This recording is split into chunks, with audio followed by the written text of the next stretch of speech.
ప్రభుని ఎంతగానో స్తుతిస్తున్నాను. ఈ సమయంలో దేవుని వాక్యంలో నుండి పేతురు రాసిన మొదటి పత్రిక 5వ అధ్యాయం 11 వచనాలు. ఇది అంతా ఒక పారాగ్రాఫు. సో ఈ భాగంలో నుండి మనం చాలా విషయాలు ఈ ఉదయకాల సమయంలో నేర్చుకోవడానికి ప్రయత్నం చేద్దండి. ఇక్కడ 3 మాటలు మీకు ముందుగా జ్ఞాపకం చేస్తా. చూడండి, 5వ అధ్యాయం మొదటి వచనంలో, తోటి పెద్దను, క్రీస్తు శ్రమలను గురించిన సాక్షిని, బయలుపరచబోవు మహిమలో పాలివాడినైన నేను మీలోని పెద్దలను హెచ్చరించుచున్నాను. సో మొట్టమొదటిది ఇది పెద్దల కొరకు రాయబడిన మాటలు. Number 1, towards elders. ఇది పెద్దల కొరకు, పెద్దల వైపున పక్షముగా రాయబడిన మాట. రెండో విషయం 5వ వచనంలో ఇలాగ రాయబడింది, చిన్నలారా మీరు పెద్దలకు లోబడి ఉండుడి. ఇది ఎవరికి రాయబడిన మాట అని మనం ఆలోచన చేస్తే, చిన్నలకు రాయబడిన, చిల్డ్రన్ అన్న మాట ఇంగ్లీష్లో చక్కగా రాయబడింది. చిన్నపిల్లలకు రాయబడిన మాట. పేతురు రాసిన పత్రికలే కానీ, యోహాన్ రాసిన పత్రికలే కానీ మనం జాగ్రత్తగా ఆలోచన చేస్తే అనేక పర్యాయాలు చిన్నపిల్లలారా చిన్నపిల్లలారా అన్న మాట ఎక్కువ సార్లు వస్తూ ఉంటుంది. మొదటిది పెద్దల కొరకు రాయబడిన మాటలు, రెండోది ఇది చిన్నల కొరకు రాయబడిన మాట. దెన్ మూడోది అదే వచనంలో 5వ వచనంలో తర్వాత రాయబడింది, చిన్నలారా మీరు పెద్దలకు లోబడి ఉండి మీరందరూ అన్న మాటను మనం జాగ్రత్తగా ఆలోచన చేస్తే, పెద్దలు చిన్నలు ఇద్దరికి కలిపి రాసిన మాటలుగా మనం ఆలోచన చేయాలి. ఇది పెద్దలకి చిన్నలకి అందరికీ కలిపి రాయబడిన మాటలు. సో ముగ్గురికి ఈ ఉదయకాల సమయంలో దేవుని మాటలు రాయబడతా వచ్చినాయి. మొదటిది పెద్దలకు రాయబడింది, రెండోది చిన్నలకు రాయబడింది, దెన్ మూడోది అందరికీ రాయబడింది. సంఘంలో ఉన్న పెద్దలకి చిన్నలకి అందరికీ ఉన్న విశ్వాసులందరికీ రాయబడిన మాటలు. సో ఈ ఉదయకాల సమయంలో దేవుని వాక్యంలో నుండి చాలా విషయాలు మనం ఆలోచన చేద్దండి. ఈ పారాగ్రాఫ్ని మనం జాగ్రత్తగా ఆలోచన చేస్తే, it is a beautiful prayer.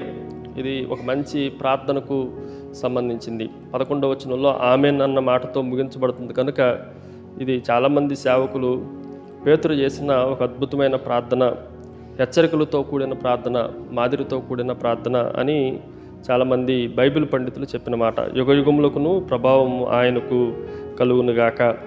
So ఈ ఉదయకాల సమయంలో ఈ 11 వచనాల్లో మనము అటెన్షన్ చేయాల్సిన ఒక 7 మాటలు మీకు జ్ఞాపకం చేస్తాను. జాగ్రత్తగా రాసుకోండి, జాగ్రత్తగా వినండి. సో ఈ 7 మాటలు అందరికీ సంబంధించింది, పెద్దలకి చిన్నలకి ఉన్నవారందరికీ రాయబడుతున్న మాటలు. వాటిలో నుంచి డిఫరెంట్ గ్రూప్స్కి ఏమేమి మనం నేర్చుకోవాలో ఆ మాటలు మనం జాగ్రత్తగా ఆలోచన చేద్దాం. నెంబర్ 1, మొట్టమొదటిది బీ యాన్ ఎల్డర్, పెద్దగా ఉండండి. అది మొదటిది. మొదటి వచనంలోనే మనం చదువుతాం, తోటి పెద్దను, మీలోని పెద్దలను హెచ్చరించుచున్నాను. Be an elder. మీరు చాలామంది సంఘములో ఎలా ఉండాలి అంటే పెద్దలుగా ఉండాలి. అది మొదటి విషయం. నెంబర్ 2, 3వ వచనంలో రాయబడినట్లుగా, 3వ వచనంలో ప్రభువులైనట్టు ఉండక మందకు మాదిరులుగా ఉండి. Number 2, be an example. మనము మందకి కానీ సంఘానికి కానీ కాపర్లంగా, సంఘ పెద్దలంగా, విశ్వాసులంగా మనం ఎలా ఉండాలి అని అంటే మాదిరులుగా ఉండాలి. ఆ మాటను కూడా బీ యాన్ ఎగ్జాంపుల్, మాదిరిగా ఉండండి. దెన్ మూడవది 5వ వచనంలో చూడండి, 5వ వచనంలో ఒక మాట ఇలా రాయబడింది, దేన మనసు అని వస్త్రము. కనిపించిందండి, దేన మనసు. తర్వాత 6వ వచనంలో రాయబడింది, 5వ వచనం చివరిలోనే రాయబడింది, దేవుడు అహంకారులను ఎదిరించి దీనులకు అన్న మాట రాయబడింది. 6వ వచనంలో మరలా రాయబడతా ఉంది, దేన మనస్కులై ఉండుడి. ఈ మాటలన్నీ మనం జాగ్రత్తగా ఆలోచన చేస్తే బీ హంబుల్. మూడోది మనం జాగ్రత్తగా ఆలోచన చేస్తే బీ హంబుల్, దీనంగా ఉండండి. లేదంటే తెలుగులో ఇంకొక మంచి మాట, నమ్రతతో ఉండండి. దేవుని ఎదుట మనము తగ్గించుకొని ఉండాలి. Be humble. ఇది మనం జాగ్రత్తగా ఆలోచన చేయాలి.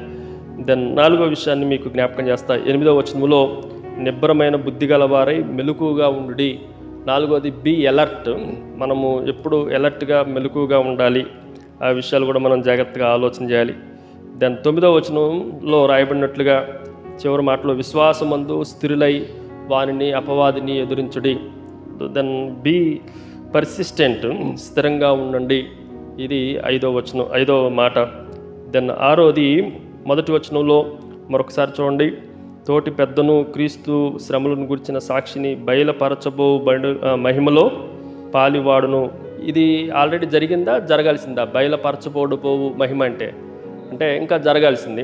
ఆ తర్వాత 10వ వచనంలో కూడా కొంచెము కాలము మీరు శ్రమ పొందిన తర్వాత తానే మిమ్మల్ని పూర్ణులుగా చేయును అన్నదానికి తన నిత్య మహిమకు క్రీస్తునందు మిమ్మల్ని పిలిచిన సర్వకృపాని ఎక్కడ పిలిచాడు అని అంటే నిత్య మహిమకు. సో ఈ 2 వచనాలను, మొదటి వచనం 10వ వచనం ప్రకారం బీ ప్రిపేర్డ్, మనము సిద్ధంగా ఉండండి, ఓ రాబోతుంది రాకడ, ప్రభు మనల్ని పిలవబోతా ఉన్నాడు, మనము దేవుని మహిమలో పాలివాడం కాబోతున్నాం, అది నిత్య మహిమ అని రాయబడతా ఉంది. సో గ్లోరిఫై బాడీస్తో మనం వెళ్ళాలి కాబట్టి మనం ఖచ్చితంగా ప్రిపేర్డ్గా ఉండాలి, సిద్ధంగా ఉండండి. దాన్ని 7వది 10వ వచనంలోని చివరి మాట, తానే మిమ్మును సంపూర్ణులుగా చేసి స్థిరపరిచి బలపరచును. ఇది కూడా మనం జాగ్రత్తగా ఆలోచన చేస్తే మనల్ని వదిలిపెట్టే దేవుడు కాదు. కాబట్టి బీ అష్యూర్డ్, నిశ్చంతగా ఉండండి. సో 7 విషయాలు ఈ ఉదయకాల సమయంలో కొంచెం జాగ్రత్తగా ఆలోచన చేయాలి. మొదటిది బీ యాన్ ఎల్డర్, పెద్దగా ఉండండి. నెంబర్ 2 బీ యాన్ ఎగ్జాంపుల్, మాదిరిగా ఉండండి. 3వది బీ హంబుల్, నమ్రతగా ఉండండి, దీనత్వంతో ఉండండి. 4వది బీ ఎలర్ట్, మెలకుగా ఉండండి. దెన్ 5వది బీ పర్సిస్టెంట్, స్థిరంగా ఉండండి. 6వది బీ ప్రిపేర్డ్, సిద్ధంగా ఉండండి, సిద్ధపాటుతో ఉండండి. తర్వాత బీ అష్యూర్డ్, నిశ్చంతంగా ఉండండి. ఇది ఈ ఉదయకాల సమయంలో చిన్న అవుట్లైన్. సో ఇది ఎవరెవరికి రాయబడింది అంటే పెద్దలకు రాయబడింది, చిన్నలకు రాయబడింది, అందరికీ రాయబడతా వచ్చింది. అందరికీ కలిపి 7 విషయాలు మనం జాగ్రత్తగా ఆలోచన చేసినాం. కాబట్టి ఉదయకాల సమయంలో ఇది సేవకుల ఎర్లీ మార్నింగ్ ప్రేయర్ కనుక మొదటి 4 వచనాల్లో నుండి కొన్ని మాటలు జాగ్రత్తగా ఆలోచన చేద్దండి. సో దీని మెసేజ్కి టైటిల్ జాగ్రత్తగా రాసుకోండి, ఫెయిత్ఫుల్ సర్వెంట్, నమ్మకమైన సేవకులు. నమ్మకమైన సేవకుడు ఎలా ఉంటాడు అనేది ఈ ఉదయకాల సమయంలో చదవబడిన వాక్య భాగంలో నుండి మనం జాగ్రత్తగా ఆలోచన చేద్దండి. తోటి పెద్దనైన నేను క్రీస్తు శ్రమలను గురించి సాక్షిని, బయలుపరచబోవు మహిమలో పాలివాడినైనా నేను మీలోని పెద్దలను హెచ్చరించుచున్నాను. కొంచెం జాగ్రత్తగా ఈ ఉదయకాల సమయంలో వినండి. అపోస్తులుగా పిలువబడిన పేతురే ఆయన ఏమని చెప్పుకుంటుండంటే నేను తోటి పెద్దను అని చెప్పుకుంటా ఉన్నాడు. నేను అపోస్తుల్ని, మీరు చాలా చిన్నోళ్ళు అని చెప్పట్లా.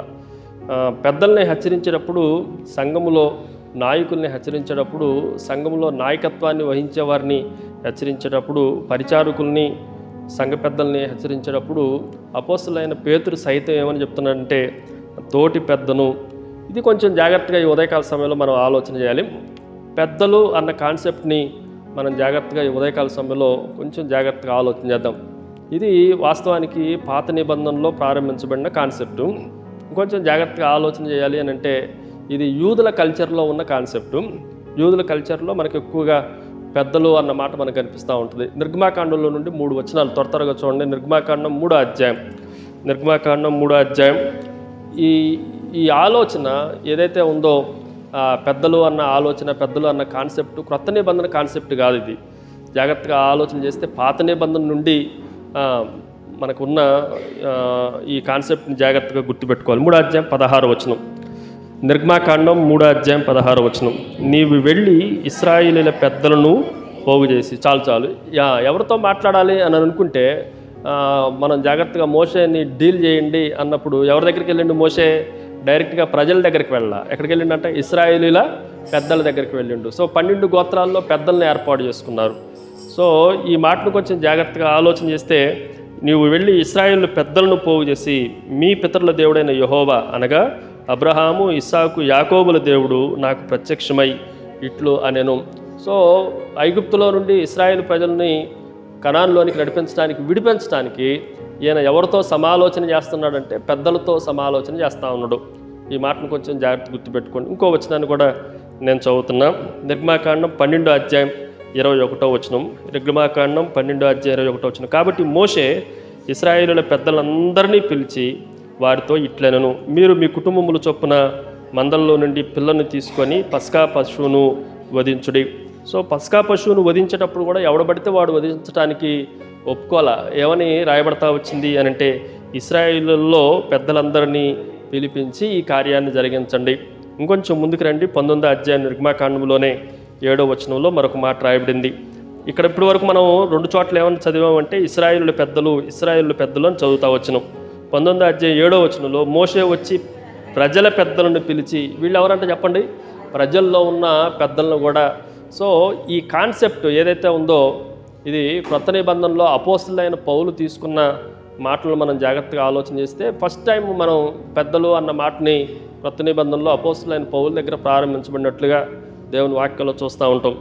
యేసుక్రీస్తు ప్రభువు 12 మంది శిష్యులను ఏర్పాటు చేసుకొని తన పరిచర్యను ప్రారంభించినప్పుడు పేతురు గారు చెప్పిన, అటువైపున పౌలు గారు చెప్పిన సంఘ పెద్దల గురించి వివరిస్తూ ఉన్నాడు. ఇంతకీ ఈ సంఘ పెద్దలు ఎవరు అనంటే, సంఘంలో సేవకుల్ని పెద్దలే అన్నారు, సంఘములో అపోస్తుల్ని పెద్దలే అన్నారు, సంఘములో నాయకుల్ని పెద్దలే అన్నారు, సంఘములో పరిచారకుల్ని పెద్దలే అన్నారు.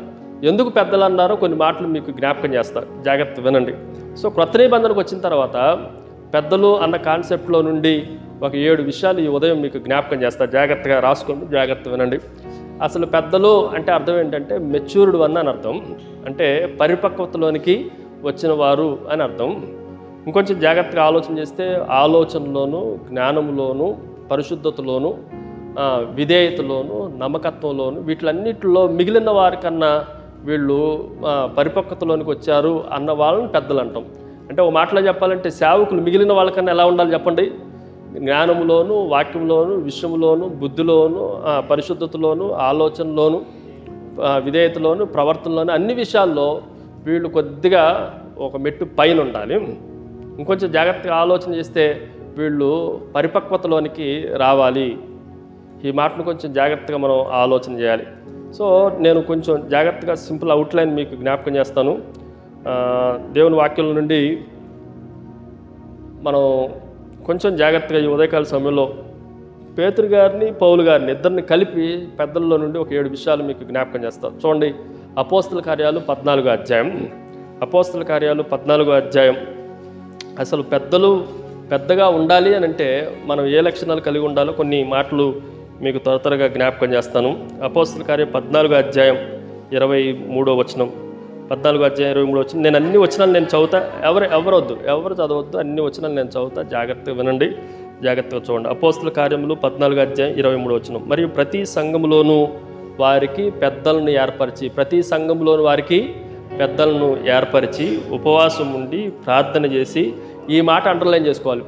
పెద్దలు అంటే ఎవరు అంటే వారు నమ్మిన ప్రభువునకు వారిని అప్పగించిరి. పెద్దలు అంటే ఎవరు? హూ ఈజ్ హెల్డర్ అని అంటే the one who trusts in God. దేవుని యందు నమ్మిక ఉంచిన వాడే పెద్ద. పరిస్థితులు ఎలా ఉన్నా, నిందలు వచ్చినా, అవమానాలు వచ్చినా, శ్రమలు వచ్చినా, కష్టాలు వచ్చినా, ఆహారం ఉన్నా లేకపోయినా, చందాలు ఉన్నా లేకపోయినా, కానుకలు ఉన్నా లేకపోయినా, ఎవరి యందు నమ్మకం ఉంచాలి చెప్పండి? ఎవరి యందు నమ్మకం ఉంచాలి? పెద్ద అంటే అర్థం ఏంటి అని అంటే ఏ పరిస్థితి వచ్చినా ప్రభువునందు నమ్మిక ఉంచిన వాడినే పెద్ద అంటాం. అలా కాకుండా నమ్మిక ఉంచకుండా కొద్దిగా కాసేపు నమ్మకం కాసేపు అపనమ్మకం ఉంటే వాడిని ఏమనాలంటే చిన్నయ్య అనాలి. ఇంకా వాడు పరిపక్వతలోనికి రాలేదు, సంపూర్ణంగా అవటానికి రాలేదు. ఇప్పుడు ఇంకొక ప్రశ్న, నిజంగా నమ్మకంగా ఉంటే మనం పెద్దలుగా వ్యవహరించడానికి ఉంది. అటు ఇటుగా అపనమ్మకంగా కాసేపు అటు ఇటుగా ఉంటే మనల్ని పెద్దల లిస్టులో పెట్టడానికి లేదు. ఎంతకు మనం పెద్దల లిస్టులో ఉన్నావా లేవా అనేది చెక్ చేయాలి. ఉన్నారా? మనం అయ్యగారులు కొద్దిగా గట్టి మాట్లాడండి. విజయ్ కుమార్ గారు, మనం శ్రమ వచ్చినప్పుడు, కష్టం వచ్చినప్పుడు, నింద వచ్చినప్పుడు నమ్మిన ప్రభువునకి తమ్మును తాము అప్పగించుకున్న వాడిని పెద్ద అన్నాం. అటు ఇటుగా 2 పడవల మీద కాలేసినట్లుగా ద్విమనస్కులుగా కొంచెం సందేహంగా సంశయాలు కలిగి ఉంటే పెద్ద అంటానికి అవకాశం లేదు. అది నెంబర్ 1. రెండో విషయాన్ని మీకు జ్ఞాపకం చేస్తాం. So one who trusts in God, అది రాసుకోండి. ఎల్డర్ అంటే ఎవరంటే దేవుని యందు నమ్మిక ఉంచినవాడు. దేవుని యందు అన్ని పరిస్థితుల్లో నమ్మిక ఉంచినవాడు. ఒకవేళ ఒక 3-4 ఎగ్జాంపుల్ చెప్పాలంటే దానియేలులాగా సింహం బోన్లో ఉన్న నమ్మకం ఉంచాలి. షడ్రకు మెషకు అబేద్నెగోలాగా అగ్నిగుండంలో ఉన్న నమ్మకం ఉంచాలి. ఏబులాగా అన్నీ పోయినా నమ్మకం ఉంచాలి. ఇలాంటిది ఉందా మన దగ్గర? ఉంటే పెద్దగా వ్యవహరించండి, లేకపోతే పెద్దగా అవటానికి బియాన్ ఎల్డర్, పెద్దగా ఉండటానికి ఒక నిర్ణయం తీసుకోవాలి. నెంబర్ 2, రెండో విషయాన్ని మీకు జ్ఞాపకం చేస్తాను. తిమోతికి రాసిన మొదటి పత్రిక 5వ అధ్యాయం 17వ వచనం. తిమోతికి రాసిన మొదటి పత్రిక 5వ అధ్యాయం 17వ వచనంలో తిమోతికి అపోస్తలుడైన పౌలు రాస్తూ సంఘంలో పెద్దలను ఏర్పరచుకునేటప్పుడు వారు ఎలాంటి వారై ఉండాలో అక్కడ కూడా చక్కగా రాయబడతా వచ్చింది. బాగుగా పాలన చేయు పెద్దలను. సో ఇది కొంచెం జాగ్రత్తగా ఆలోచన చేయాలి. రెండో విషయం మనం జాగ్రత్తగా ఆలోచన చేస్తే the elder who rules well, ఎవరైతే మంచిగా పాలన చేస్తారో, ఎవరైతే తమ అధికారాన్ని చక్కగా ఉంచుకుంటారో. పాలన చేయటం అని అంటే ఇందాక మనం పేతురు రాసిన పత్రికలో కూడా మీకు అప్పగింపబడిన మందపైన ప్రభువులుగా ఉండక అన్న మాట రాయాలి. మనల్ని రూల్ చేయడానికి దేవుడు ఇచ్చాడు. సంఘాన్ని, సంఘంలో ఉన్న విశ్వాసుల్ని, సంఘాన్ని, సంఘంలో ఉన్న చిన్నల్ని, పెద్దల్ని, అందరినీ మనం ఏం చేయాలంటే బాగుగా పాలన చేయాలి. కానీ కొన్నిసార్లు పాలన చేయటంలో ఎక్కడ ప్రారంభించబడాలంటే కుటుంబంలో ప్రారంభించబడాలి. అందుకే తిమోతికి రాసిన పత్రికలో మనం 3వ అధ్యాయం చదివితే అసలు తన ఇంటిని ఏలనేరం వాడు సంఘమును ఎలాగూ ఏలగలుగుతాడు. సో వ్యక్తిగతంగా మనం జాగ్రత్తగా ఆలోచన చేస్తే మన వ్యక్తిగత జీవితాన్ని జాగ్రత్తగా దేవుడు రూల్ చేయడానికి అప్పగించుకోవాలి. మన పిల్లల్ని మనం కంట్రోల్లో ఉంచాలి, సంఘాన్ని కంట్రోల్లో ఉంచాలి. పెద్ద అంటే ఏంటి అని అంటే బాగుగా పాలన చేయువాడు అని అర్థం. పెద్ద అంటే ఎవరు చెప్పండి? బాగుగా పాలన చేయను, హూ రూల్స్ వెల్, ఎవరైతే పరిపాలన చక్కగా చేస్తారో. దేవుడు మనకి అధికారాన్ని ఇచ్చిండు. ఆదాముకి సమస్తము అధికారం ఇచ్చిండు. రెండు విషయాలు చెప్తా జాగ్రత్తగా. ఆదాముకి ప్రపంచం మొత్తం మీద అధికారం ఇచ్చిండు. ఆదాము ఏం చేసిండు? అమ్మేసుకుండు. కానీ ఈ ప్రపంచం మొత్తం మీద ఇచ్చిన అధికారాన్ని సాతాను దొంగిలించిన తర్వాత యేసుక్రీస్తు ప్రభు వచ్చి మళ్ళీ దాన్ని అంతా స్వతంత్రించుకొని ప్రభు చెప్పిన మాట ఏంటంటే, మీరు నా కుమారులు కుమార్తెలు అయితే ఈ అధికారం మళ్ళీ మీకు ఇస్తానన్నాడు. అంటే ఆదాముని దగ్గర ఏ అధికారం అయితే దేవుడు ఇచ్చాడో మళ్ళీ యేసుక్రీస్తునందు మనం కుమారులుగా కుమార్తెలుగా అయిపోవడంతో మళ్ళీ అధికారం అంతా మనకి ఇవ్వబడింది. కాబట్టి మనం సంఘాన్ని మాత్రమే పరిపాలించడానికి రాలేదు. కొంచెం జాగ్రత్తగా ఆలోచన చేస్తే ఒక రోజున దేవుని దూతల్ని, ప్రపంచం మొత్తాన్ని పరిపాలన చేయడానికి రాబోతున్నాం. ఇక్కడ సంఘాన్నే పరిపాలన చేయడం రాలేదంటే అక్కడ ప్రపంచాన్ని ఏలుబడి చేయడానికి దేవుడు మనకు అవకాశం ఇవ్వడు. సో బీ యాన్ ఎల్డర్, పెద్దగా ఉండాలి అని అంటే అర్థం ఏంటి అని అంటే ఖచ్చితంగా ఎలా ఉండాలి చెప్పండి? మనము పాలన చేసే విషయంలో మంచిగా పాలన చేయాలి. మూడో విషయాన్ని మీకు జ్ఞాపకం చేస్తాను. అదే వచనంలో మనం చదివితే an elder who preach the word, దేవుని వాక్యాన్ని బోధించేవాడే పెద్ద. అక్కడ ఏమని రాయబడింది చెప్పండి? విశేషముగా వాక్యమందును ఉపదేశమందును ప్రయాసపడు వారిని. సో ఈ మాటను మనం జాగ్రత్తగా ఆలోచన చేస్తే హూ ప్రీచ్ ద వర్డ్, దేవుని వాక్యాన్ని ఉపదేశించడం. దేంతో ఉపదేశించడం? నీ సొంత బైబిల్ పెట్టుకొని ఉపదేశించడం కాదు, దేవుని బైబిల్ని పెట్టుకొని ఉపదేశించాలి. కొంతమందికి ఎవడు పుస్తకం వాడిదే, ఎవడు శర్మను వాడిదే, ఎవడు బోధ వాళ్ళదే. కానీ దేవుని వాక్యానికి అది ఆధారంగా ఉందా అనంటే దేవుని వాక్యానికి ఆధారంగా లేదు. క్రీస్తు యేసునందు మనం ఎలా ఉండాలంటే వాక్యమందును చెప్పండి, రెండోది ఉపదేశమందును. ఈ వాక్యము ఉపదేశము రెండు ఒకటై ఉండాలి. వాక్యానికి విరుద్ధంగా ఉపదేశం ఉండకూడదు. ఈ సత్యాన్ని మనం జాగ్రత్తగా గ్రహించాలి. ఉపదేశం ఎప్పుడు మనుషుల ఇచ్చిన బట్టి కలగల. ఏ ప్రవచనం దేన్ని బట్టి కలిగిందంటే దేవుని నోటి నుండి వచ్చు ప్రతి మాట వలన కలుగుతూ వచ్చింది. సో అది మనం జాగ్రత్తగా ఆలోచన చేయాల్సింది. ఈ మూడు మాటలు మీకు అర్థమైనాయా? సో మొదటిది ఎల్డర్, సేవకులారా అర్థమవుతుందా? మొదటిది సేవకుడు, నమ్మకమైన సేవకుడు ఎలా ఉండాలంటే దేవున్నే నమ్ముకోవాలి. అన్ని విషయాల్లో, అన్ని పరిస్థితుల్లో ఎవరి యందు నమ్మకం ఉంచాలి? దేవుని యందు నమ్మకం ఉంచేవాడే పెద్ద. రెండోది సంఘాన్ని చక్కగా బాగుగా పాలన చేసేవాడే పెద్ద. ఎక్కడ సంఘంలో డిజార్డర్స్ వచ్చినా, క్రమం తప్పినా నువ్వు సంఘ పెద్దగా, సంఘ నాయకుడిగా, సేవకుడిగా యు ఆర్ ఫెయిల్యూర్. దాని మూడోది పరిపాలన చేయటం కాదు, ఇంకేముండాలి చెప్పండి? ప్రకటించడం, ప్రీచ్ చేయటం, బోధించటం, ఉపదేశించటం, వాక్యానుసారమైన బోధ కలిగి ఉండటం కూడా. అలా కలిగి ఉన్న వాడినే ఏమన్నాము అంటే పెద్ద అన్నాం. ఇది అపోస్తలుడైన పౌలు చెప్పిన 3 మాటలు చాలు, ఇంకెక్కువ టైం సరిపోదు. పేతురు రాసిన పత్రికలో నుండి ఇప్పుడు మనం చదువుకున్న వాక్య భాగంలో నుండి కొంచెం జాగ్రత్తగా ఆలోచన చేద్దండి. మరలా రండి. పేతురు రాసిన మొదటి పత్రిక 5వ అధ్యాయంలో ఇక్కడ పెద్దను గురించిన ఒక్క వచనాన్నే జ్ఞాపకం చేస్తా. అన్ని వచనాలు 4 వచనాలు చెప్దాం అనుకున్నా కానీ టైం సరిపోదు. సో మొదటి వచనం, తోటి పెద్దను క్రీస్తు శ్రమలను గురించిన సాక్షిని బయలుపరచబోవు మహిమలో పాలివాడినైన నేను మీలోని పెద్దలను హెచ్చరించుచున్నాను. జాగ్రత్తగా వినండి. పెద్ద అంటే ఎవరు అని మనం ఆలోచన చేస్తే 4వ విషయం మీకు జ్ఞాపకం చేస్తాం. పెద్ద అంటే అర్థం ఏంటంటే తన్ను తాను తగ్గించుకున్నవాడు పెద్ద. దేవుని వాక్యం ఏమని చెప్తుంది? తను తాను తగ్గించుకున్నవాడు హెచ్చించబడును, తను తాను హెచ్చించుకున్నవాడు తగ్గించబడును. ఇక్కడ మామూలుగా ఆయన రాయాలంటే అపోస్తులైన పేతురు అని నేను సంఘ పెద్దలకు అని రాయవచ్చు. ఏం చేస్తుందంటే పెద్దలను రాసుకుంటున్నాడు ఆయనే. ఏంటనంటే సంఘంలో ఎవరైతే ఎల్డర్స్ ఉన్నారో వాళ్ళతో ఈక్వల్ చేసుకుంటుండు. మనం జాగ్రత్తగా ఆలోచన చేస్తే మనం ఎప్పుడైనా సరే 2 మాటలు కొంచెం గుర్తుపెట్టుకోండి. ఒకటి హ్యూమిలిటీ, దీనత్వం కలిగి ఉండటం, రెండోది ప్రైడ్, గర్వం కలిగి ఉండటం. ఇవి 2 చాలా భయంకరమైనవి, ఇవి 2 విరుద్ధమైనవి. వీటిని ఏమన్నాం అంటే బైబిల్లో ఎటర్నల్ ఎనిమీస్ అన్నాం. ఇవి భూమి మీద ఉన్న ఎనిమీస్ కాదు ఈ 2. ఇవేంటి చెప్పండి? ఇవి శాశ్వతమైన నిత్యత్వంలో ఉండే శత్రువులు. నిత్యత్వంలో ఉండే శత్రువులు ఏంటి చెప్పండి? ఒకవైపున గర్వం, మరొక వైపున దీనత్వం. ఇవి రెండింటికి పడవు. గర్వం ఏం చెప్తుంది అని అంటే నీకు అన్ని సామర్థ్యం ఉంది, శక్తి ఉంది, నువ్వు ఎవరి మీద ఆధారపడాల్సిన అవసరం లేదు, నువ్వేం చెప్పినా దేవుడు అంగీకరిస్తాడు అని గర్వం చెప్తూ ఉంటుంది. దీనత్వం ఏం చెప్తుంది అంటే నువ్వు ఎంత పెద్దోడువైనా దేవుని మీద ఆధారపడు, డిపెండ్ అవ్వు, దేవుణ్ణి నమ్ముకో, దేవుని మాటతోనే నువ్వు ఏకీభవించు అని దీనత్వం చెప్తూ ఉంటాయి. ఇవి రెండింటిని ఏమన్నాం అంటే ఎటర్నల్ ఎనిమీస్ అన్నాం. కాబట్టి ఈ ఉదయకాల సమయంలో దేవుని వాక్యంలో నుండి మనం జాగ్రత్తగా ఆలోచన చేస్తే తన్ను తాను తగ్గించుకున్నవాడు ఏమని రాయబడుతుంది? తోటి పెద్దను. తోటి పెద్దను అంటే ఎవరితో ఈక్వల్ చేసుకున్నాడు చెప్పండి? సంఘంలో మామూలుగా 12 మంది శిష్యుల్లో పెద్ద శిష్యుడు అని ఎవరిని చెప్పాలి? పేతురని చెప్పాలి. అధికారం అంతా ఎవరికి ఇవ్వబడింది? పేతురికి ఇవ్వబడింది. పేతురు నీ మీద నా సంఘం కట్టుదని ఎవరికి చెప్పిండు? పేతురికి చెప్పిండు. ఇన్ని ఆధిక్యతలు ఉన్నవాడు సంఘంలో నార్మల్గా ఉండే పెద్దతో ఏమని చేసుకుంటున్నంటే నేను మీతో సమానమైన వాడిని. సో తన్ను తాను తగ్గించుకునేవాడే చెప్పండి మనకు అధికారం రావటంతోనే లేకపోతే ఏదన్నా ఆధిపత్యం రావటంతోనే ఈ స్థాయికి వెళ్ళిపోయినాం అనుకోండి, ఏమవుతుందంటే డామ్ను పడతాం. ఎప్పుడైతే సంఘములో పెద్దగా వ్యవహరించాలి, సేవకులుగా వ్యవహరించాలి అంటే అర్థం ఏంటంటే తన్ను తాను తగ్గించుకోవాలి. ఈ విషయాన్ని కూడా కొంచెం జాగ్రత్తగా ఆలోచన చేయాలి. ఇది ఎన్నో విషయం అండి? 4వ విషయం. దాని 5వ విషయాన్ని మీకు జ్ఞాపకం చేస్తాను. ఎవరు రాయబడింది? తోటి పెద్దను అన్న తర్వాత ఎవరు రాయబడింది? క్రీస్తు శ్రమలను గూర్చి సాక్షిని. ఈ మాట కొంచెం జాగ్రత్తగా, దేని గురించి సాక్షి అంటేనా? క్రీస్తు శ్రమలను గూర్చి సాక్షిని. దెన్ 5వ విషయాన్ని మనం జాగ్రత్తగా ఆలోచన చేస్తే ఎన్ ఎల్డర్ హూ సఫర్డ్, ఎవడైతే శ్రమను అనుభవించాడో, బాధను అనుభవించేవాడే పెద్ద, శ్రమను అనుభవించేవాడే పెద్ద. ఇక్కడ ఏమని రాయబడిందంటే క్రీస్తు శ్రమల్లో పాలివాడును అని రాయబడింది కదా, జాగ్రత్తగా చూడండి.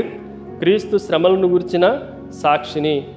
మీరు జాగ్రత్తగా ఆలోచన చేస్తే నేను కొన్ని మాటలు చరిత్రలో నుండి చెప్తాను. ఈయన గెత్సేమనే తోటలో యేసుక్రీస్తు ప్రభుతో పాటు ఉన్నాడా లేడా? ఎంతమంది తీసుకొని వెళ్ళిండు ఆయన? 3 తీసుకొని వెళ్ళిండు. 3లో ఎవరున్నారు? పేతురు ఉన్నాడు. ఈయన పిలాతు దగ్గర తీసుకెళ్ళినప్పుడు పేతురు ఉన్నాడు. ఈయన మా మందిరంలోనికి తీసుకెళ్ళినప్పుడు పేతురు ఉన్నాడు. అన్నా కైఫాల దగ్గర తీసుకెళ్ళినప్పుడు పేతురు ఉన్నాడు. పేతురుని మనం జాగ్రత్తగా ఆలోచన చేస్తే సుమారుగా సిలువ వేసే దగ్గర దాకా కూడా సిలువతో ఆయన బయటికి తీసుకెళ్ళేంత వరకు ఉన్నాడు. సిలువ దగ్గర ఉన్న 12 మంది శిష్యులు ఒక్కడే మనకు కనిపిస్తాడు, ఆయన యోహాను గారు. మిగిలిన వాళ్ళందరూ సిలువ దగ్గర సన్నివేశంలో మనకు కనిపించరు. కానీ లోకాసు వార్తలో ఒక మాట రాయబడింది.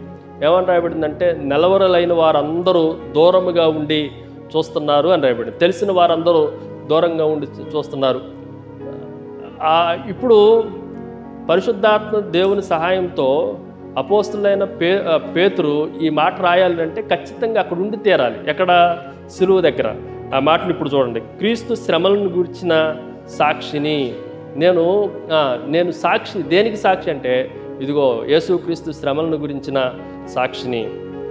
నేను గెత్సేమనే తోటలో ఉన్నా, తర్వాత ఆయన పట్టుబడ్డప్పుడు ఉన్నా, కావాలంటే ప్రధాన యాజకుడు దాసుడు వచ్చి ప్రభుని అరెస్ట్ చేస్తున్నప్పుడు చెవుని తెగగొట్టినప్పుడు నేను ఉన్నా.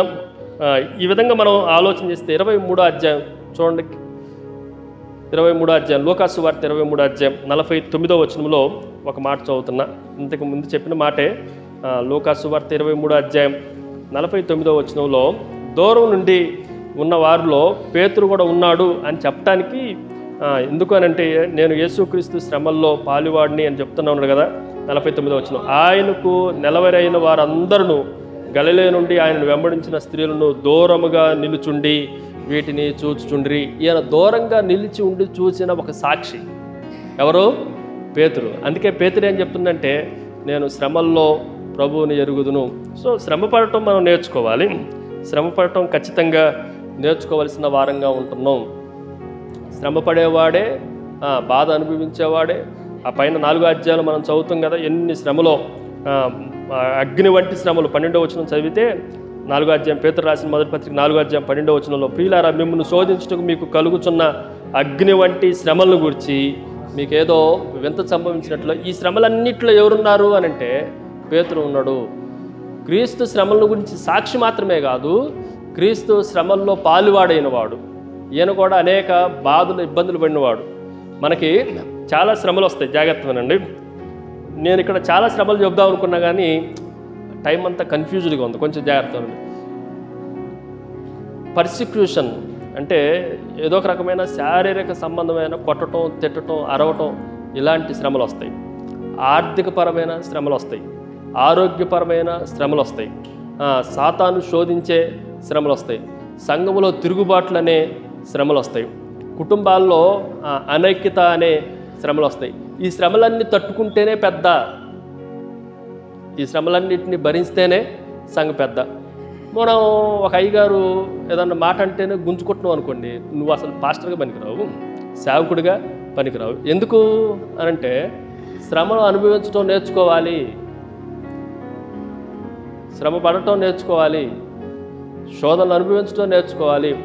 సాతాను ఎలా తిరుగుతుందంట, అపవాదం ఎలా తిరుగుతుండు చెప్పండి? గర్జించు సింహం వలె ఎవరిని మృంగుదురా అని తిరుగుతూ ఉన్నాడు. ఇలాంటి వాటిల్లో మనం ఏం చేయాలి అని అంటే ఖచ్చితంగా శ్రమ అనుభవించడం నేర్చుకోవాలి. మీరున్నారు ఇక్కడ. సో ఎన్నో మాట ఇది, ఎన్నో కానిండి అయ్యగారు అంటారా? మొదటిది ప్రభువునందు నమ్మిక ఉంచేవాడే పెద్ద. రెండోది బావుగా పాలన చేసేవాడే పెద్ద. మూడోది దేవుని వాక్యమందు ప్రయాసపడేవాడే పెద్ద. నాలుగోది తను తాను తగ్గించుకునేవాడే పెద్ద. ఐదోది శ్రమలు అనుభవించేవాడే పెద్ద. దాన్ని 6వ విషయాన్ని మీకు జ్ఞాపకం చేస్తాం. పెద్ద అంటే ఏంటి అని అంటే, పెద్ద అనేవాడు ఇంకొంచెం గట్టిగా మనం ఆలోచన చేస్తే, ఈయన పెద్ద ఏమని దేనికి నియమింపబడ్డాడని రాయబడిందంటే 5వ వచనంలో, 5వ అధ్యాయం 1వ వచనంలో, తోటి పెద్దను నేను మీలోని పెద్దలను హెచ్చరించుచున్నాను. అందరూ చెప్పండి, పెద్ద ఎవరిని హెచ్చరిస్తున్నట్ట? తను తాను తగ్గించుకుంటూ మీలో ఒకడిని అని చెప్పిండు. కానీ ఈయన దగ్గర ఉన్న గట్స్ ఏంటి అని అంటే, మీలో ఉన్న పెద్దలు నేను హెచ్చరిస్తున్నాను. ఇక్కడ కొంచెం జాగ్రత్తగా, హెచ్చరిక చేసేవాడే పెద్ద. ఓ సేవకుడు జాగ్రత్తగా ఉండండి. హెచ్చరిక చేయాలంటే ముందు మన దగ్గర ఏముండాలి? నేను గద్దించాలంటే మన దగ్గర ఏముండాలి చెప్పండి? ఎదుటివానికి బోధించుకొని నీవు చెప్పండి, గట్టిగా చెప్పండి, వచ్చినాలు తెలిసిందే కదా. నీకు నీవు ఎదుటోడికి ఒక ఏళ్ళు చూపించాలంటే మనకి ఎన్ని ఏళ్ళు ఉన్నాయి? 4 ఏళ్ళు మన వైపు చూపిస్తా ఉన్నాం. మనం ఎదుటోడిని హెచ్చరించాలి అని అంటే ముందు మన దగ్గర right attitude, right personality, right character మన దగ్గర ఉండాలి. మంచి మన దగ్గర లేకుండా మనం ఎదుటోడిని హెచ్చరించగలమా? ఇప్పుడు నేను వ్యభిచారం చేస్తే, వ్యభిచారం చేయొద్దంటే, చూసారులే అయ్యగారు ముందు నువ్వు మార్చుకో అంటారు. నేను గట్టిగా తాగుతా, ఎదుటోడిని తాగొద్దని చెప్పాను అనుకో, ముందు నువ్వు తాగటం మాని మేము చేస్తామని చెప్తారు. ఓసారి చిన్నోడిని గాంధీ గారి దగ్గర తీసుకొచ్చిందంట. వీడు షుగర్ తినటం మానట్లేదంటే ఏం చెప్పిండు గాంధీ గారు? ముందు మీరు పేరెంట్స్ మీరు తినకుండా ఉండండి, వాడు ఆటోమేటిక్గా తినకుండా ఉంటాడు అని. మనం జాగ్రత్తగా ఆలోచన చేస్తే హెచ్చరించాలి అని అంటే ముందు మన దగ్గర భక్తి జీవితం ఉండాలి. ఏముండాలి చెప్పండి? మంచి ప్రవర్తన ఉండాలి. పేతురు ఎప్పుడు హెచ్చరించగలిగిండు అని అంటే ఈ శ్రమలన్నింటిలో నిలబడినప్పుడు, ఈ శ్రమలన్నింటిలో తట్టుకున్నప్పుడు, ఆయన తలక్రిందులుగా సిలువ వేయబడటానికి సిద్ధపడినప్పుడు తోటి పెద్దలను హెచ్చరించడానికి తెగు వచ్చింది. అంతకుముందు మనలాగే అదొద్దు ప్రభువా, ఇదొద్దు ప్రభువా, నీకు మరణం దూరం అగునుగాక, అది దూరంగా అగునుగాక హెచ్చరించే అంత స్థాయి లేకపోయింది. ఒకప్పుడు పౌలు గారి చేత హెచ్చరించబడ్డాడు, అయ్యా మనం యూదుల్లో చేరాము కానీ పాపులు మాత్రం కాదు అని. దొంగ కపట సహోదరుల వలన పేతురు కూడా మోసపోయాడని రాయబడతా ఉంది. కానీ ఇక్కడికి వచ్చేసరికి ఆయన చివరి అంకములోకి వచ్చేకల్లి ఏమని హెచ్చరిక చేయగలుగుతుందంటే, సేవకుడు అనేవాడు హెచ్చరించే స్థాయిలోనికి రావాలి. కొన్నిసార్లు సంఘంలో ఏదైనా హెచ్చరిస్తే అమ్మో వెళ్ళిపోతారండి, వాడిని గద్దిస్తే ఉంటే ఉన్నారు, పోతే పోయారు. నువ్వు నమ్మకంగా ఉండు సేవకుడివి. హెచ్చరించడం నేర్చుకో, సరిదిద్దటం నేర్చుకో, ఖండించడం నేర్చుకో, గద్దించడం నేర్చుకో. గద్దించగలిగి హెచ్చరించగలిగిన ఆ స్థాయిలోనికి, ప్రవర్తన స్థాయిలోనికి, ఆ క్యారెక్టర్ స్థితిలోకి మనం రావాలి. అది 6వ విషయం. దాన్ని 7వ విషయాన్ని మీకు జ్ఞాపకం చేస్తాం. 7వ విషయం మనం జాగ్రత్తగా ఆలోచన చేస్తే తర్వాత వచనంలో రాయబడింది, తోటి పెద్దను, అది అయిపోయింది కదా. రెండోది క్రీస్తు శ్రమలను గురించి సాక్షిని, అది కూడా అయిపోయింది. తర్వాత మీలోని పెద్దలను హెచ్చరిస్తున్నాను, అది కూడా అయిపోయింది. దాని 4వది మనం జాగ్రత్తగా ఆలోచన చేస్తే, బయలుపరచబడిపోవు మహిమలో పాలువాడినైనా, ఇది కూడా మనం జాగ్రత్తగా ఆలోచన చేస్తే, elder who knows the eternity, నిత్యత్వమును గురించి తెలిసిన వాడే సంఘ పెద్ద. అందరూ చెప్పండి, సేవకుడు అంటే దేని గురించి తెలియాలి? నిత్యత్వం గురించి తెలియాలి. రాబోయే బయలుపరచబడే వీడికే మహిమ గురించి తెలియకపోతే, వీడికే భవిష్యత్తుని గురించి తెలియకపోతే, వీడు మిగిలిన వాళ్ళకి ఏం చెప్పించగలడు? యేసుక్రీస్తు ప్రభు ఏమన్నాడంటే, నేనుండు స్థలంలో మీరు ఉండులాగన. ఆయన ఇంకా చనిపోకముందు ఏమని చెప్తుండంటే, నేను ఎక్కడుంటానో మిమ్మల్ని కూడా అక్కడికి తీసుకెళ్తాను. దొంగ అడిగినప్పుడు, నేడు నువ్వు నాతో కూడా పరదేశంలో ఉంటావు. మనకి సంఘ పెద్ద సేవకుడు అనేవాడికి నిత్యత్వం గురించి తెలియాలి. నిత్యత్వంలో నేను పాలువాడిని అని చెప్తుండు. బయలుపరచబడిపోవు మహిమలో పాలువాడినైనా నేను అంటే, ఆల్రెడీ నాకు నిత్యత్వం ఉంది, దేవుడు నాకు సంపూర్ణమైన భవిష్యత్తునిచ్చాడు. ఓ మాట చెప్పాడంటే, క్రైస్తవుడు మిగిలిన వాళ్ళకి క్రైస్తవులకి ఉన్న తేడా ఏంటి అని అంటే, దేవుని సేవకుడు చార్లెస్ స్పర్జన్ గారు చెప్పిన మాట ఏంటంటే, వాట్ ఈజ్ ద నెక్స్ట్ అనేవాడు క్రైస్తవుడు అంట. ఆ మాట వినండి. కష్టం వచ్చింది, పర్లేదు, నెక్స్ట్ ఏంటి? యాక్సిడెంట్ అయింది, అయినా పర్లేదు, నెక్స్ట్ ఏంటి? చచ్చిపోతాం, పర్లేదు, నెక్స్ట్ ఏంటి? క్రైస్తవుడు అనేవాడికి ఏముంటుందని అంటే, హోపు నెక్స్ట్ అనే మాట ఉంటుంది. పర్లేదు, ఇది జరిగిపోయింది, తర్వాత ఏదో ఉంది, దాని కొరకు నిలబడతాం. అది కూడా జరిగిపోయింది, అప్పు తీరిపోయింది, మళ్ళీ రోగం వచ్చింది, ఏం పర్లేదు, మళ్ళీ ఏదో జరగబోతుంది. సో ఈ నెక్స్ట్ అనే మాటను మనం జాగ్రత్తగా ఆలోచన చేస్తే, సంఘ పెద్ద సేవకుడు నమ్మకమైన సేవకుడుగా ఉండాలంటే అర్థం ఏంటి అని అంటే, మనం జాగ్రత్తగా ఏమైనా నిత్యత్వమును గురించిన ఏర్పాటు అంతా ఆయనకు తెలిసి ఉండాలి. ఈయన ఇంకా డైరెక్ట్ చెప్తున్నా, నాకు నిత్యత్వం గురించి తెలుసు అని చెప్పట్లా, నేను పాలువాడను అని చెప్తుండు. బయలుపరచబడిపోవు భవిష్యత్తులో పాలువాడును, మహిమలో పాలువాడును. 10వ వచనంలో కూడా మనం చదివితే, తన నిత్య మహిమకు క్రీస్తునందు మిమ్మల్ని పిలిచిన సర్వకృపానిధియగు దేవుడు కొంచెము కాలం మీరు శ్రమ పడిన పిమ్మట తానే మిమ్మల్ని పూర్ణులుగా చేసి స్థిరపరిచి బలపరచును. ఈ మాట కూడా చెప్పడానికి కారణం ఏంటంటే, మిమ్మల్ని అక్కడ తీసుకెళ్తాడు అని చెప్పాలంటే ముందు నేను వెళ్తానని తెలియాలి. నాకు ఇప్పుడు వచ్చిన అయ్యగారికి అందరికీ చందాపురం చర్చి తెలుసా? బాబాయ్, ఈ చర్చి తెలుసుగా. ఇప్పుడు జేమ్స్ గారికి చర్చి తెలుసు. ఎవరన్నా ఫోన్ చేస్తే ఏం చెబుతాడు? అయ్యా మీరు బ్రిడ్జ్ దాటరండి, కొంచెం ముందుకు వస్తే గుడి ఉంటుంది, ఆంజనేయ స్వామి గుడి, ఇంకొంచెం ముందుకు వస్తే అక్కడ మిల్లు ఉంటుంది, ఇది చెప్తాడు. తెలియకపోతే ఏం చెప్తారు? తెలియకపోతే చందాపురం మీరు స్ట్రైట్కి వెళ్ళిపోండి అంటే వాడు అక్కడ కేసరి పోతాడు, ఆ బ్రిడ్జికి ఎక్కడ పోతాడు? అడిపోతాడు. లేదా రైట్ తీసుకుంటే ఎడిపోతాడు, ఇటు అనాసాగరం పోతాడు.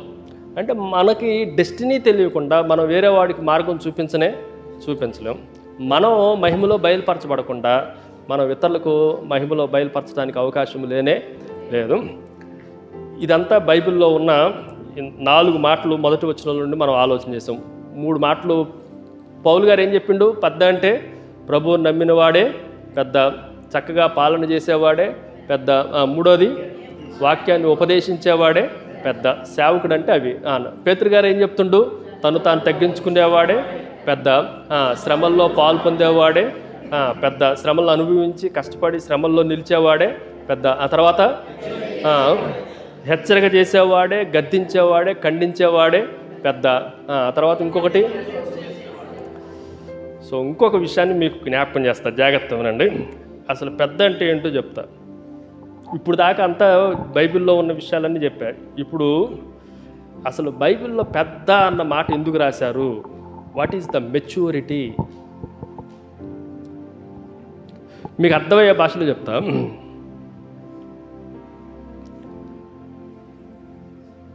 ఎందుకు పరిపక్వత కావాలి?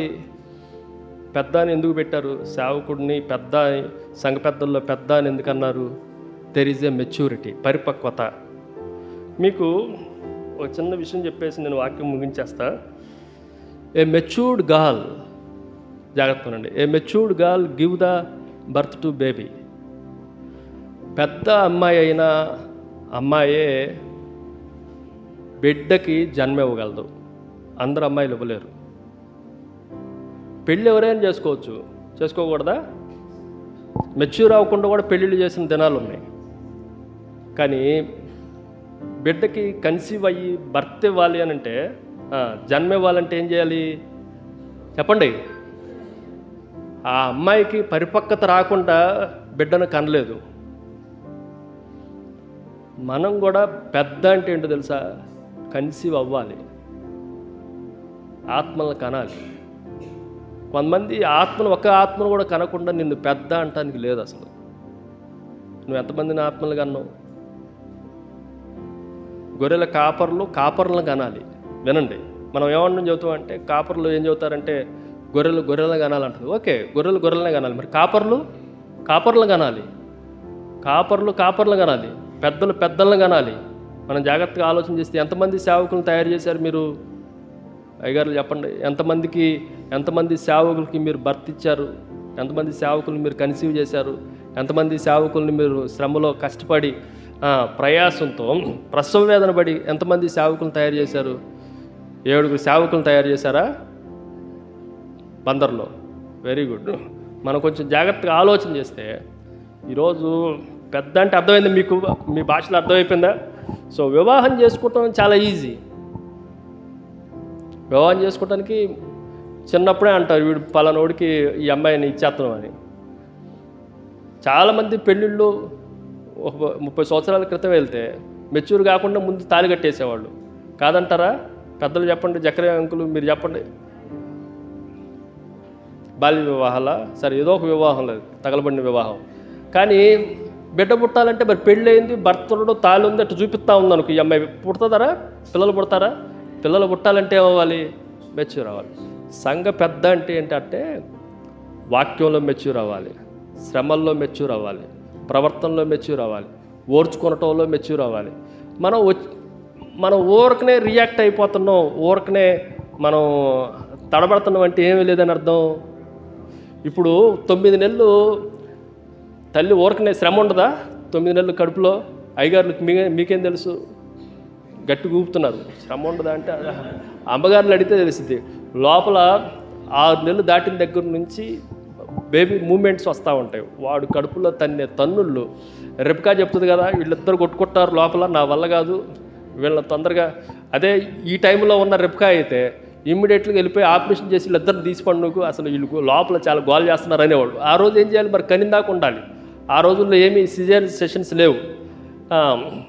జన్మించిన దగ్గర నుండి ఎప్పుడైతే మనం కన్సీవ్ అయినామో 3 నెలల పాటు వాంతులు, వికారము, భయంకరమైన పరిస్థితుల్లో తిన్నది ఏం అరగదు.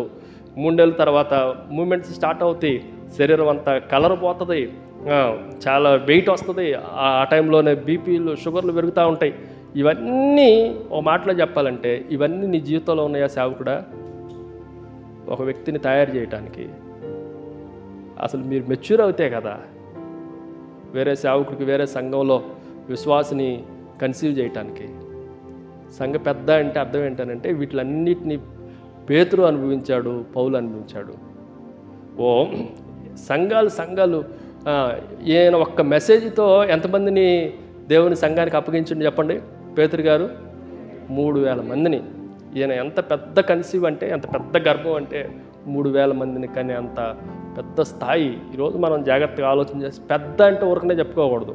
ఇక్కడ ఉన్న సంఘ పెద్దలకు కూడా చెప్పే మాట ఏంటంటే పెద్ద అంటే అన్నిటిని భరించగలగాలి, ఇంకో విశ్వాసిని కనగలగాలి, ఇంకో గొర్రెను మనం కనగలగాలి. అది లేకపోతే నిన్ను గొడ్డుపోద్దాన్ని అంటారు, గొడ్డుపోతోడు అంటారు తప్ప నిన్ను సంఘ పెద్ద అంటానికి అవకాశం లేనే లేదు. ఇక చాలా ఎక్కువ మాటలు చెప్పడానికి టైం లేదు.